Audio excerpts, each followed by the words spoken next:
సనాతన ధర్మాన్ని, హిందువుల మనోభావాలను పరిరక్షించేందుకు సనాతన ధర్మ పరిరక్షణ బోర్డును ఏర్పాటు చేయాల్సిన అవసరం ఉందని AP deputy CM Pawan Kalyan పేర్కొన్నారు.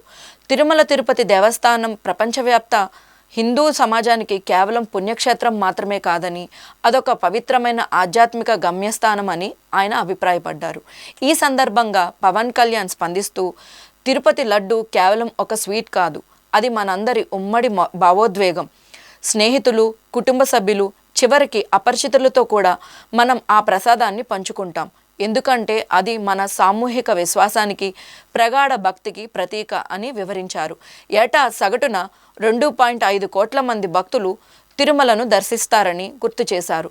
సనాతనుల మనోభావాలను, ఆచారాలను ఎగతాళి చేసినప్పుడు లేదా కించపరిచినప్పుడు అది కేవలం బాధ కలిగించడమే కాదు, ప్రపంచవ్యాప్తంగా ఉన్న కోట్లాది మంది భక్తుల నమ్మకాన్ని, విశ్వాసాన్ని దెబ్బతీస్తుంది.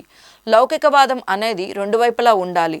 మా విశ్వాసానికి రక్షణ, గౌరవం ఇవ్వడంలో రాజీ పడకూడదు అని పవన్ కళ్యాణ్ స్పష్టం చేశారు. మన సనాతన ధర్మం అత్యంత పురాతనమైన, నిరంతర అభివృద్ధి చెందుతున్న నాగరికత అని పేర్కొన్నారు పవన్.